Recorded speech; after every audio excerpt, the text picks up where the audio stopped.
Dear students, welcome back. उस्मानिया university, yes. 2019 की paper है। मेरे पास में उस्मानिया के बहुत पेपर नहीं है, शायद एक आध पेपर ही हैं। ये क्वेश्चन मैं क्यों कर रहा हूं? मेरे जहन में CUET PG है, जिसका एग्जाम केवल महज 4 दिन के बाद है या 3 दिन के बाद कह लीजिए। क्यों मैं कर रहा हूं, चलिए आगे मैं बताऊंगा। अभी बिना किसी भूमिका के शुरू करते हैं 2019 पेपर एनालिसिस, जो यूजफुल होगा सभी CUET, DUET, UGC net and others के लिए। फिर बात करते हैं कि मेरा पर्पस क्या है इस वीडियो को डिस्कस करने का। ये मेरा बताना एक कर्तव्य है। मैं भी थक गया हूं आपको बताते बताते, लेकिन फिर भी इतनी क्वेरी मुझे आते हैं कि सर कहां पे किताब मिल रही है, क्या कोई CUET PG गाइड है। उससे मुझे ये समझ में आ रहा है कि अभी भी मेरे बहुत सारे स्टूडेंट को पता नहीं है कि यस, CUET PG के लिए गाइड निकाली है पॉल साइंस हेल्प ने, जो अवेलेबल है इस लिंक पे, अमेजन पे। इसके अलावा 4 मंथ के मेहनत का जो निचोड़ है, ऑब्जेक्टिव पॉल साइंस, जो डिस्कस की गई थी मेंबरशिप ग्रुप में, यदि आपने ज्वाइन नहीं किया है तो सेकंड बेस्ट ऑप्शन है कि आप इस बुक को परचेज कर लें। इसमें सारे वो क्वेश्चन है जो वहां पे डिस्कस किए गए हैं। Then exam guide for entrance test उनके लिए है जो DUET दे रहे हैं या कोई अन्य कम्पिटिटिव एग्जाम दे रहे हैं। ये तीनों बुक आप सीधा amazon.in पे, कोई लिंक की जरूरत नहीं है, आप टाइप करें पॉल साइंस हेल्प, आपको चारों बुक, एक और बुक दिखेगी मॉडल टेस्ट पेपर, और इन चारों में से जिसको सेलेक्ट करना है कीजिए। 1 क्लिक में पे कीजिए और किंडल ऐप पे जा करके आपने डाउनलोड जरूर कर लिया होगा। उसी यूजर आईडी पासवर्ड जिससे आपने अमेजन में लॉगिन किया था, सेम आपका रहना चाहिए। तो आपको लाइब्रेरी में जो है ये बुक लाइब्रेरी में दिखेगी। सारे बुक जो आप परचेज करते हैं किंडल के, वो किंडल लाइब्रेरी में डाउनलोड होते हैं, याद रखिएगा। और उसको फिर आप बेहतरीन ढंग से पढ़ सकते हैं। Kindle is one of the best app, उसको अपनाइए। इससे आप अपना भी फायदा करेंगे, काफी सारे नॉलेज आप गैदर करेंगे, ह्यूज नंबर ऑफ बुक्स को बहुत सस्ते में पढ़ के अभी से लेके कई सालों तक। और आप पॉल साइंस हेल्प कम्युनिटी को भी फायदा पहुंचाएंगे कि एक सेफ सिक्योर्ड वे में इंटेलेक्चुअल प्रॉपर्टी राइट को प्रिजर्व रखते हुए आप बुक का मजा ले पाएंगे। अब चलिए बढ़ते हैं आगे। अब चलिए मैं इस पेपर के बारे में कुछ बताता हूं और क्यों मैंने टेकअप किया। पहले तो ये पेपर थोड़ा अलग हट करके है। नॉर्मली जो नॉर्थ इंडियन यूनिवर्सिटी में पूछते हैं उससे अलग तरह के मिजाज के क्वेश्चन इसमें हैं। तो वो क्वेश्चन कुछ आपको अरबिट लग सकते हैं, टफ भी लग सकते हैं, लेकिन मीनिंगलेस नहीं है, बहुत मीनिंगफुल क्वेश्चन है। कोट्स हैं बहुत सारे जो बहुत टफ होते हैं, लेकिन उन कोट में बहुत दम है, उसको समझना चाहिए। किसने कहा है ये याद करने से इंपॉर्टेंट है कि उस कोट का मायने क्या होता है, being a political science student. मैंने क्या किया है कि बहुत सारे जो run of the mill question थे उसको हटा दिया है अभी, क्योंकि उसमें टाइम बर्बाद करने की जरूरत नहीं है, वो आपको पता है। मैंने थोड़े टफ साइड में जो क्वेश्चन है वो लिए हैं, जिससे कि आपको डिस्कस कर सकें। कुछ में मैं क्वेश्चन मार्क भी कर रहा हूं। मैं जितना रिसर्च कर पाया हूं वो ठीक है, लेकिन आप भी और रिसर्च इसमें कर सकते हैं। It should be A two way. ऐसा नहीं कि मैं आपको उंगली पकड़ के, हाथ पकड़ के कहीं पहुंचाऊं, आप भी मुझे जो है ज्ञान दे सकते हैं। ये पेपर उसके लिए भी उपयुक्त है। अब ये क्यों मैं कर रहा हूं? क्योंकि CUET PG में मेरा कहना है कि आपको आसान क्वेश्चन आएंगे। ये मेरा हंच है। ये 2021 पेपर जैसा ही रहेगा और इस तरह के लेवल के क्वेश्चन कम रहेंगे, लेकिन फिर भी यदि आप एक झटके से इसको देखते हैं आपको फायदा होगा डेफिनेटली। और यदि आप UGC नेट या अदर के लिए तैयारी कर रहे हैं तो ये प्रेसस डिस्कशन है जो अभी हम लोग कर रहे हैं। विद दिस चलिए let us begin. Who said revolution are the festivals of the oppressed and the exploited? ये बहुत ही फेमस स्टेटमेंट है लेनिन का। लेनिन ने ये दिया था। लेनिन आपको पता है बोल्शेविक रिवॉल्यूशन के लीडर, बाद में जो है सोवियत रूस के भी करता धरता बने, सोवियत रूस बनाया उन्होंने। तो लेनिन जो का ये याद कर लीजिए। थोड़ा सा अरबिट है लेकिन इंपॉर्टेंट। जैसे ये क्वेश्चन मैंने इसलिए लिया कि ये question run of the mill है, मैंने बाकी सब हटा दिया, आपको केवल एग्जांपल के लिए दिया कि इस तरह के क्वेश्चन मैंने इसमें नहीं लिए। ये केवल आपको एक सैंपल है, ऐसे बहुत सारे क्वेश्चन है इसमें जो आपको पता है। अब गुलामगिरी किसने लिखा है, we all know Jyotiba Phule, लेकिन इस टाइप के क्वेश्चन जो है इसमें करीब 15-20 जिसको मैंने हटा दिया है, जो मेरे स्टूडेंट बिल्कुल अच्छी तरह कन्वर्सेंट है, जानते हैं, मैंने उसको हटा दिया है। Who said where there is no law there is no freedom? आप कंफ्यूज कर सकते हैं इसमें। देखिए हॉब्स एंड मैकियावेली में तो आप छांट देंगे, लेकिन लॉक रूसो में आप कंफ्यूज कर सकते हैं। बट ये स्टेटमेंट देखिए, ये लॉक ने दिया है, the end of law is not to abolish और restrain but to preserve and enlarge freedom. Definitely आप समझ सकते हैं, यदि ये स्टेटमेंट कोई देगा तो ये क्या आंसर क्या सही होगा? लॉक। लॉक का ये कहना था कि कानून जो है वो फ्रीडम को बढ़ाता है। यही बात लगभग जो है वो रूसो का भी कहना है कि मोरल फ्रीडम देता है। यही बात कांत का भी कहना है। Who said that liberty itself is not but one manifold? इसमें आप दो में आप कंफ्यूज कर सकते हैं। लास्की एंड मैकलेबर दोनों जो है प्लूरलिस्ट हैं। प्लूरलिस्ट थिंकर वो होते हैं जो कि ये सोचते हैं कि जो पावर है एक स्टेट में वो कंसंट्रेटेड केवल स्टेट में नहीं होती, बहुत सारे कम्युनिटीज ग्रुप में बटी हुई होती है, और state one of those community या ग्रुप होता है। मतलब state is one among many communities या वन अमॉन्ग मेनी एसोसिएशंस। ये मैकलेवर का एक कथन भी है जो बहुत पूछा जाता है। ये स्टेटमेंट देने वाले जो है वो मैकलेवर है, बस याद कर लीजिए, ये सब डिफिकल्ट क्वेश्चन है। Who hold that law restraining liberty? अब इसमें आप कॉमन सेंस से आप समझ सकते हैं कि कौन करेगा। जो अथॉरिटी को एवोर करता है, मतलब अथॉरिटी को हेट करता है, वो कौन होते हैं? एनार्किस्ट होते हैं, आपको पता है। सोशलिस्ट नहीं होते हैं, सोशलिस्ट तो सुपर अथॉरिटी में बिलीव करते हैं। इंडिविजुअलिस्ट होते हैं। तो इंडिविजुअलिस्ट एंड एनार्किस्ट, बाकी आप देखिए कोई कॉम्बिनेशन नहीं बनेगा। आइडियलिस्ट जो है इस तरह से वो अथॉरिटी को घृणा करते नहीं है, और सोशलिस्ट तो बिल्कुल नहीं करते। तो ये आप कॉमन सेंस से इसको आप पहचान सकते हैं। Equality before law falls in the category of. तो इक्वलिटी बिफोर लॉ जो है वो किस तरह की? अब यहां पे आप देखिए 3 टाइप का मैंने आपको बताया। सिविल लिबर्टीज हैं जिसमें आते हैं right to life, liberty, property and equality and all kind of जो फंडामेंटल राइट बोलते हैं सिविल लिबर्टी है। देन पॉलिटिकल राइट होता है, right to vote and right to be elected for in political offices. फिर उसका सोशियो इकोनॉमिक राइट्स होते हैं, right to work, right to education, right to livelihood, right to wages, equal wages, equal pay and equal work, equal pay, like that. And third right जो है वो, और उसी में जुड़ जाता है कल्चरल राइट भी होता है, फिर group right and environmental right and minority right and many many rights you can think of.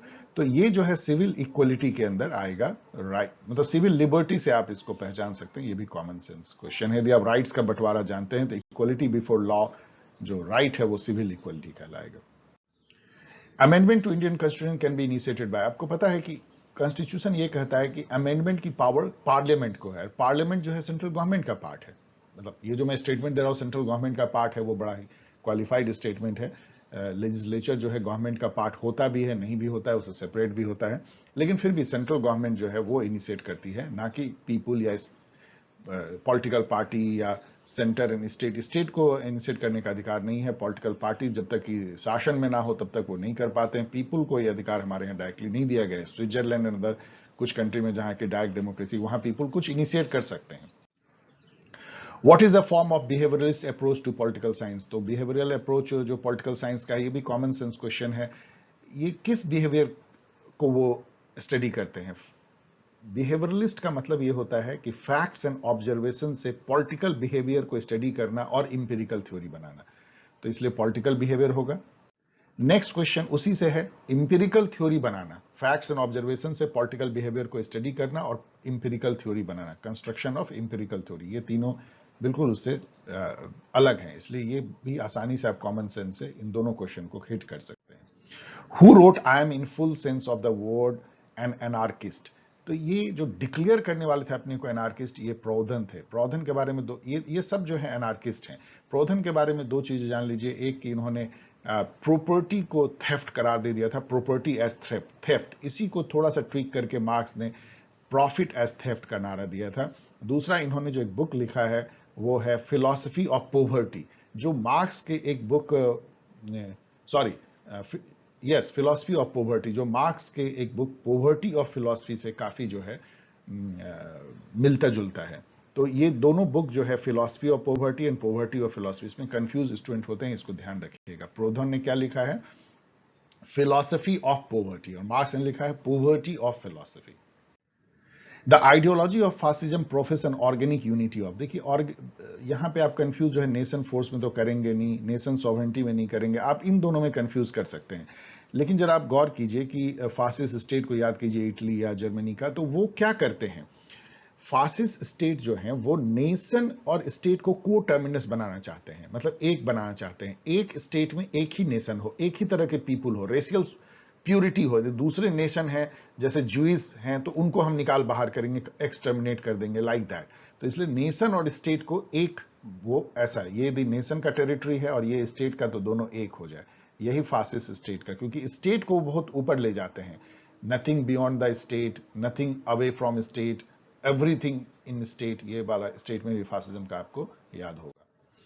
What is the bill called that contains all the demand voted by Lok Sabha and consolidated fund charges? देखिए, जो budget pass होती है उसका ये question है। Budget में सबसे पहले बजट प्रस्तुत किया जाता है फर्स्ट स्टेट में, फर्स्ट स्टेप में। फिर सेकंड स्टेप में डिमांड फॉर ग्रांट, डीएफजी बोलते हैं, डिमांड फॉर ग्रांट पे चर्चा होती है, सभी डिपार्टमेंट के जो डिमांड होते हैं उस पर वोटिंग होती है और उसको पास कर देती है पार्लियामेंट, या नहीं करती है, कट मोशन लगाती है, जो भी होता है।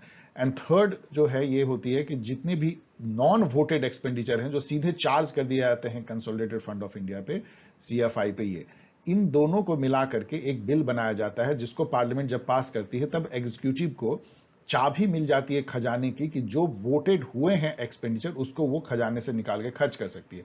उस बिल का नाम है एप्रोप्रिएशन बिल। और लास्ट में जो है रेवेन्यू कहां से आएगा इन खर्चों के लिए, तो फाइनेंस बिल प्रस्तुत किया जाता है जिसमें टैक्सेशन प्रपोजल होते हैं।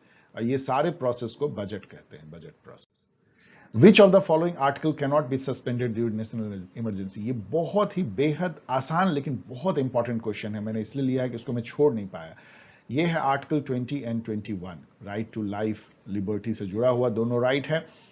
इसमें ये था कि 1975 ये के पहले, या कह लीजिए 78 के पहले, जबकि 44th अमेंडमेंट आया था, ऐसा नहीं था।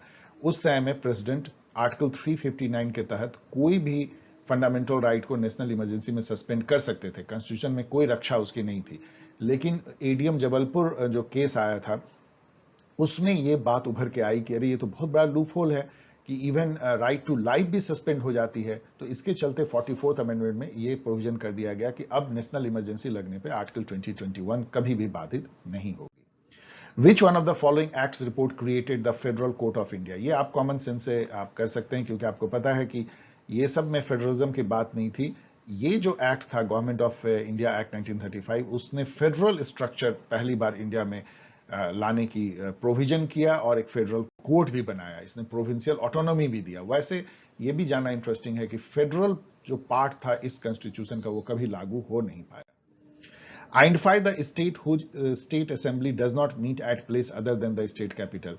तो इसमें बिहार को छोड़ करके बाकी सब के जो विधानसभा है या लेजिस्लेटिव असेंबली वो कहीं ना कहीं जाड़े में कहीं और मिलती है, गर्मी में कहीं और मिलती है। बिहार में ऐसा नहीं होता, तो Bihar is the right answer.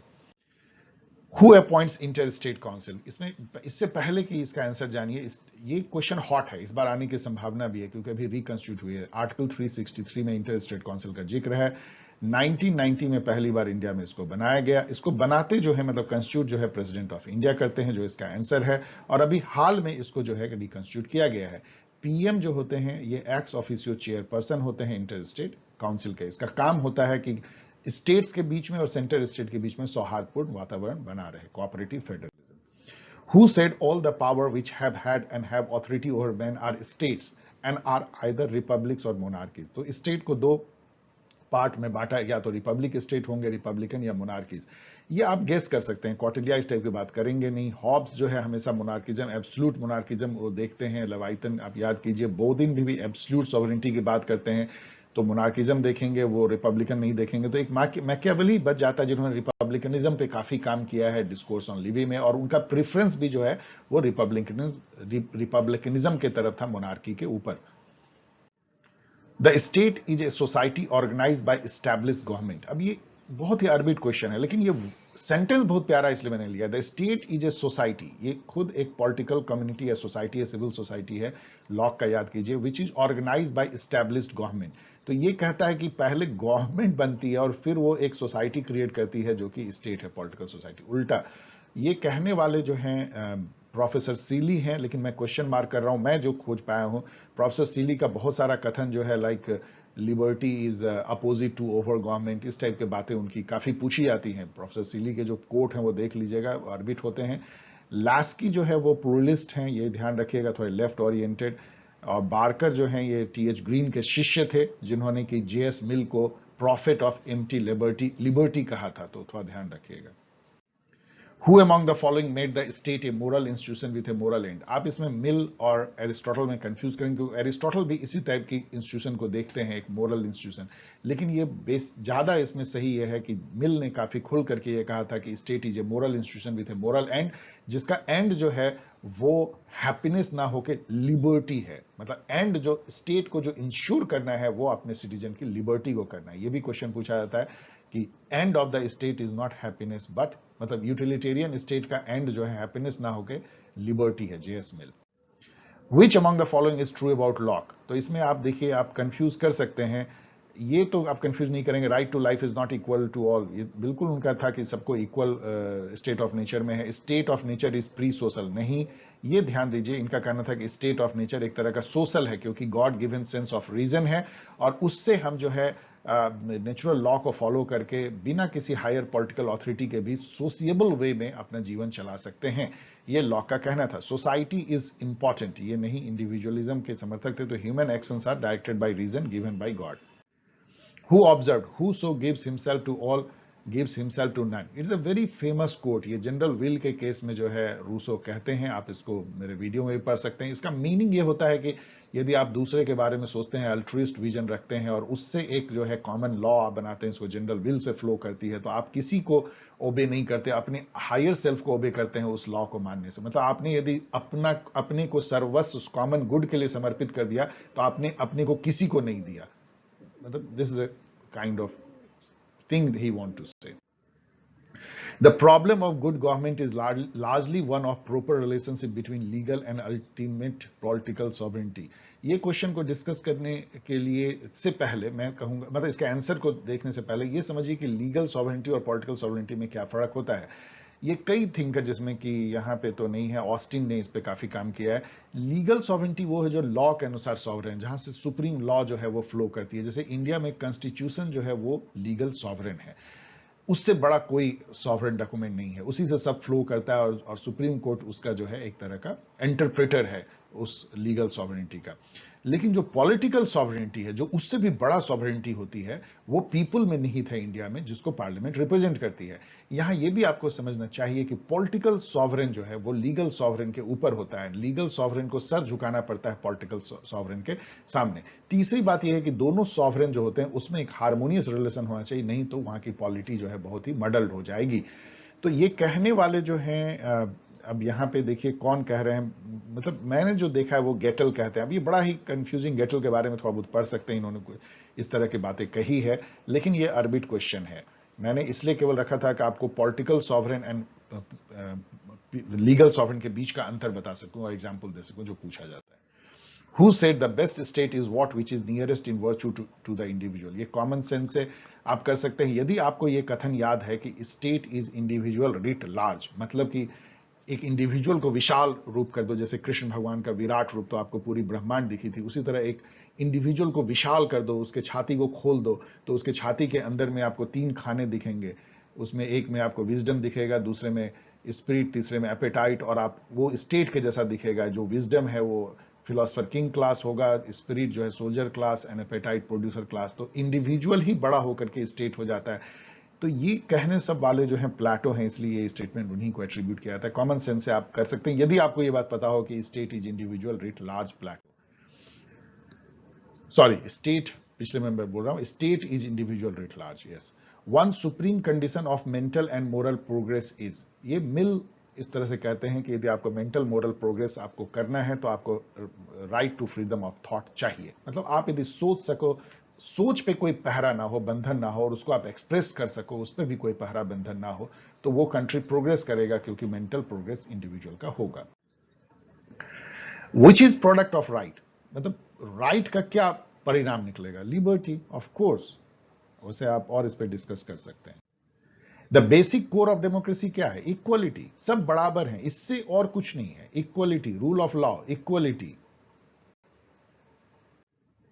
Who observed? Federalism means distribution of the force of the state among number of coordinated bodies, each originating in and controlled by constitution. मतलब constitution से ही सभी फेडरेटिंग यूनिट पावर ड्रॉ करते हैं, और उनके बीच में जो है बंटवारा होता है काम का, और कोऑर्डिनेशन होता है। इस टाइप के कहने वाले जो मैं खोज पाए हैं वो डाइसी है, लेकिन और इसको जो है आप पढ़ सकते हैं। ब्यूटीफुल सेंटेंस है फेडरलिज्म के बारे में, जिसपे केसी वेयर ने भी काफी काम किया। केसी वेयर आपको याद है, उन्होंने इंडियन फेडरलिज्म को क्वाजाई फेडरल स्टेट कह दिया था। ये भी काफी क्वेश्चन पूछा जाता है। आइवर जेनिंग यहाँ पे आते हैं, जिन्होंने की डीपीएसपी को, डायरेक्टिव प्रिंसिपल स्टेट पॉलिसी को, एक पायस एस्पिरेशन कहा था। तो ये सब चीजें थोड़ा बहुत याद रखना चाहिए। थॉमस जेफरसन तो मतलब एक तरह के कॉन्स्टिट्यूशनल फादर हैं यूएसए के, फिलाडेल्फिया कन्वेंशन याद कीजिए। The executive is organised in different country on the basis of relationship with legislature. कैसा लेजिस्लेचर से एग्जीक्यूटिव का रिलेशन है, उसी पे हम पार्लियामेंट्री या प्रेसिडेंशियल या mixed presidential form of system of government कहते हैं। जैसे कि अमेरिका में प्रेसिडेंशियल है तो वहां पे बिल्कुल एग्जीक्यूटिव जो है वो सेपरेट है लेजिस्लेचर से। इंडिया और यूके में घालमेल होता है, और श्रीलंका एंड फ्रांस में वो दोनों मिक्स होती है। सो लेजिस्लेचर के साथ एग्जीक्यूटिव का कैसा relation. Who define power as the production of intended effect. ये थोड़ा कठिन क्वेश्चन है, क्योंकि आप रॉबर्ट डेल से कंफ्यूज कर सकते हैं, जिन्होंने पावर का इस टाइप का डेफिनेशन दिया था कि ए का बी के ऊपर पावर है, यदि वो बी को फोर्स कर सकता है उस काम करने को जो वो अदरवाइज नहीं करता। उससे भी ये लगता है कि प्रोडक्शन ऑफ इंटेंडेड इफेक्ट। लेकिन इसको बर्टन रसल ने ये स्पेसिफिकली ये बात कही थी, बस उसको याद कर लीजिए। ये मैंने इसलिए नहीं दिया कि मैं डिस्कस करूंगा, क्योंकि ये सब बचकाना टाइप का क्वेश्चन है। आप खुद देख सकते हैं कि कौन प्रेसिडेंट के साथ कौन पेयर रहा था वाइस प्रेसिडेंट। लेकिन ये सब याद कर लीजिए। मैं आपको इसलिए एक क्वेश्चन दे रहा हूं कि ये सब सीयूईटी में भी पूछा जा सकता है। प्रेसिडेंट को जो है क्रोनोलॉजिकली अरेंज करने दिया जा सकता है, प्राइम मिनिस्टर को क्रोनोलॉजिकली अरेंज करने दिया जा सकता है। इस तरह के क्वेश्चन, प्रेसिडेंट वाइस प्रेसिडेंट का कौन डिप्टी प्राइम मिनिस्टर बने, ये सब मैंने अपने गाइड में कई बार दिया है। केवल एक ही जो है देवीलाल 2 बार डिप्टी प्राइम मिनिस्टर बने हैं। ये सब याद कर लीजिए।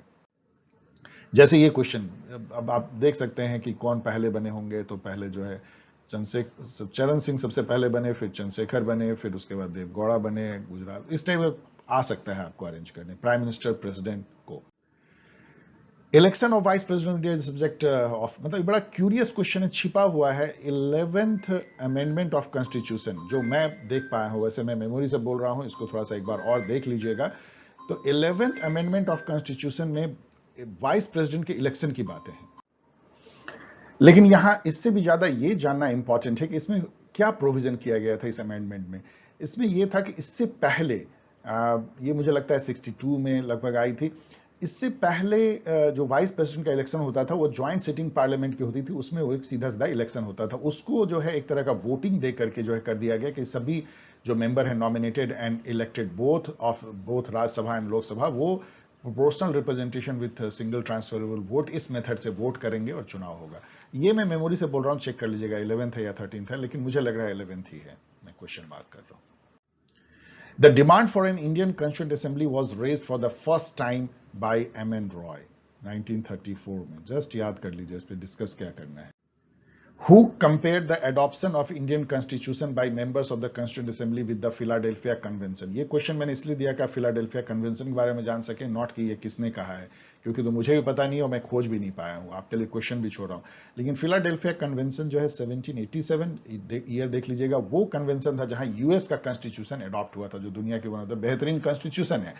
तो उससे कंपेयर किया इंडियन कॉन्स्टिट्यूशन का एडॉप्शन जो 26 नवंबर 1949 को हुआ, उससे।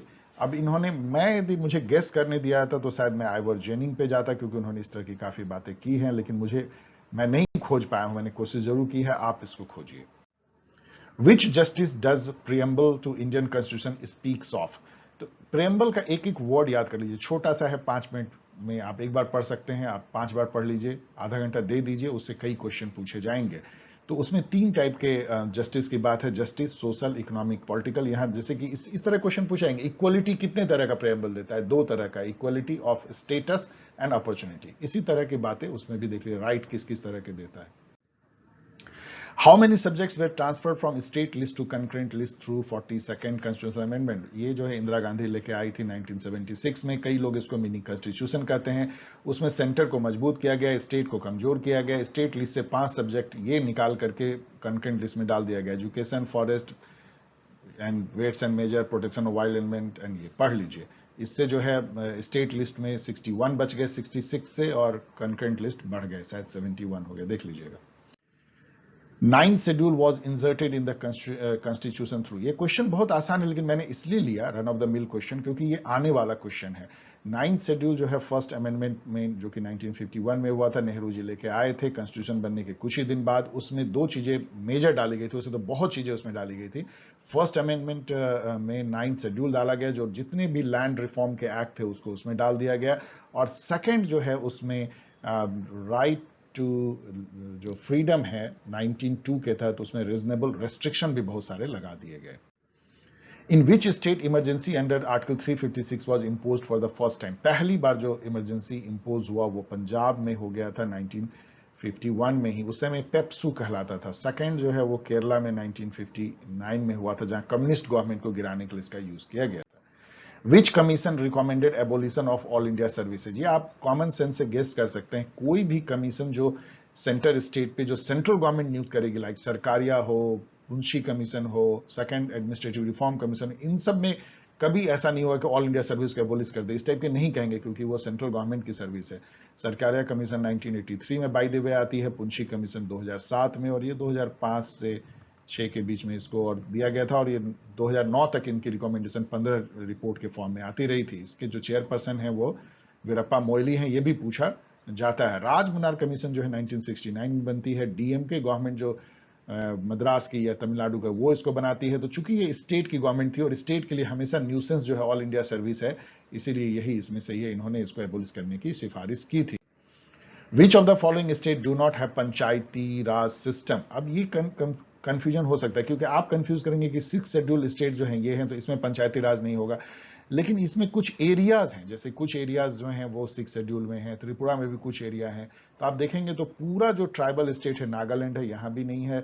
74th अमेंडमेंट, 73rd 74 दोनों ही नहीं है। मेघालय में भी नहीं, मिजोरम में नहीं है। आर्टिकल 243M में वैसे सभी एरियाज लिखे हैं जहां की ये पंचायती राज लागू नहीं होता। उसमें सीधा लिखा हुआ है ए में, the state of Nagaland, Meghalaya, Mizoram में ये लागू नहीं होता है। बस इसको याद कर लीजिए। Which schedule of Indian constitution explains municipality? ये क्वेश्चन बहुत आसान है, मैंने इसलिए दिया है कि इस टाइप के क्वेश्चन ही सीयूईटी पीजी में पूछे जाएंगे। म्यूनिसिपैलिटी के बारे में 12 शेड्यूल में है, पंचायती राज के बारे में 11 शेड्यूल में है। इसमें सॉरी, यहां पे टिक मारता हूं, ये सही आंसर है। इसमें जो है 18 सब्जेक्ट ट्रांसफर करने की बात है स्टेट गवर्नमेंट से, इसमें 29 सब्जेक्ट, ये सब पूछा जाता है। Plato conferred absolute power to philosopher ruler to achieve 2 unrelated aims. अब ये कॉमन सेंस क्वेश्चन है, इसमें आप देखेंगे ना तो इसको छोड़ के, फर्स्ट ऑप्शन छोड़ के कोई अनरिलेटेड एम नहीं है। ऑस्टेरिटी, सेल्फ डिनायल एक ही टाइप का, हैप्पीनेस, मोरल गुडनेस एक टाइप का, सेल्फ सर्विंग, डिक्टेटोरियल एक टाइप का। लेकिन यहां देखिए, avoid tyranny and caprice. Caprice मतलब होता है मूड स्विंग, मतलब कभी कुछ करना, कभी मतलब आप अपने पे स्थिर नहीं रहते हैं डिसीजन पे, अचानक आप पलट जाते हैं। तो avoid tyranny and caprice and welfare of the community, दोनों एकदम बिल्कुल एंटागोनिस्टिक है, अलग अलग एम है। तो इसलिए ये आपका कॉमन सेंस क्वेश्चन हो गया। The Platonic ideal state was criticized by Aristotle for confusing unity with harmony. एकदम बिल्कुल सिंपल है, क्योंकि उन्होंने जो आइडियल स्टेट बनाया प्लाटो, सब कुछ यूनिफाइड स्ट्रक्चर, एजुकेशन एकदम ऊपर से थोपा हुआ, 3 क्लास बिल्कुल बंटवारा, एजुकेशन ट्रेनिंग के बेसिस पे किसको क्या काम करना है, इस तरह का। तो यूनिटी को हार्मनी से कंफ्यूज किया। एरिस्टोटल ऐसा कहते हैं। एरिस्टोटल का मानना है कि स्टेट डाइवर्सिफाई होगा तो यूनिटी इन डाइवर्सिटी बेटर है, harmony. Which of the following is not true about Machiavelli? इसको भी आप कॉमन सेंस से कर सकते हैं। His ideal was republic, ये सही है, वो रिपब्लिक को मोनार्की से के ऊपर रखते हैं। He was for the use of violence for private reason. No, वो स्टेट को मेंटेन करने के लिए तो कह सकते हैं वायलेंस का यूज, लेकिन प्राइवेट रीजन के लिए नहीं। तो ये आपको मिल गया, तो ये दोनों सही होगा। He was for preserving the foundation of religion, not कि वो रिलीजन को कोई वैल्यू देते थे। उनका कहना था रिलीजन को इंस्ट्रूमेंटल यूज करो, बहुत पोटेंट फोर्स है लोगों को डिसिप्लिन करने के लिए और स्टेट को मेंटेन करने के लिए, इसलिए वो फाउंडेशन ऑफ रिलीजन को बनाए रखो। And he separated religion from politics. इसी चलते उनको मॉडर्न फिलोसफर भी कहा जाता है, पॉलिटिकल फिलोसफर। इसके अलावा उनके थॉट में पहली बार नेशन स्टेट या नेशनलिज्म की परिकल्पना थी जो मॉडर्न, तो इन दो के चलते उनको मॉडर्न फिलोसफर कहा जाता है। What is regarded as supreme rights by Hobbes? Of course, self preservation, जिसके लिए आप लेवाइथन की भी अवहेलना कर सकते हैं। सॉवरेन की बात आप नहीं भी मान सकते हैं, अपने को बचाने के लिए एक दो और चीजें, अपने फैमिली के ओनर को बचाने के लिए भी। According to Hobbes, just and unjust have meaning in relation to, ये लाइन जरा पढ़िए हॉब्स का। Laws are the rules of just and unjust, nothing being reputed unjust that is not contrary to some law. इसका meaning यह है कि किसी चीज को हम जस्ट बोलते हैं, अनजस्ट कहते हैं। जो लॉ के अनुसार है वो सब जस्ट है, जो कानून के विरुद्ध है वो अनजस्ट है। कोई भी ऐसा हम नहीं कर सकते किसी को अनजस्ट यदि वो लॉ के अगेंस्ट नहीं है। तो इसका मतलब ये law is the basis to जज कि कोई जो है जस्ट है या अनजस्ट है कोई entity. Locks theory was based on explicit moral relationship between, इसमें आप कंफ्यूज कर सकते हैं इंडिविजुअल एंड गॉड के बीच में वो बात करते हैं, इंडिविजुअल नेचर के बीच में। मैं जाऊंगा इंडिविजुअल एंड गॉड, क्योंकि वो God given sense of reason, individual, उसी से वो अपने लाइफ को स्टेट ऑफ नेचर में मैनेज करते हैं किसी तरह, गॉड को कई बार लॉक इन्वोक करते हैं, इसके चलते individual and God, I will go with that. Rousseau propose the concept of natural society, natural institution, natural territoriality, no, natural man. उनका कहना था कि एजुकेशन जो है एक प्रोसेस है कि एक गर्ल चाइल्ड को नेचुरल वुमेन बना देना, best natural women, and girl मतलब मेल चाइल्ड को एक बेस्ट नेचुरल मैन बना देना। नेचुरलिज्म के एक तरह से समर्थक थे, नेचर ने जैसा बनाया है वैसा हमको बनना है। The doctrine of utility tells us how to regulate your conduct, actions, decision, so that कि वो मोरल हो, और मोरल तभी होगा जब उस एक्शन से ग्रेटेस्ट हैप्पीनेस मिलेगा ग्रेटेस्ट नंबर ऑफ पर्सन को, जीएचपी प्रिंसिपल। तो आवर कंडक्ट को ये जो है गाइड करने के लिए utilitarianism. What is Hegel's dialectic? It is movement of thought. Like this, thesis, antithesis, synthesis, and like that. ऊपर बढ़ता जाता है, आइडिया इवॉल्व करते जाता है, थॉट इवॉल्व करते जाता है, और अल्टीमेटली हम बेस्ट थॉट या वर्ल्ड स्पिरिट को प्राप्त करते हैं। TH. Green is concern with, TH. Green एक आइडियलिस्ट थे, ब्रिटिश पॉलिटिकल थिंकर, मोरलिस्ट, आइडियलिस्ट। तो यहां पे देखिए वो लीगल राइट की बात करेंगे नहीं, नेचुरल राइट की नहीं, डिवाइन राइट की नहीं, केवल आइडियल राइट की बात। आइडियलिज्म केवल आप जानते हैं तो आप इस क्वेश्चन को क्रैक कर देंगे, तो जानिए इसको। और इनके दो शिष्य थे, बोसानकोट एंड बारकर, वो भी आइडियलिस्ट थे।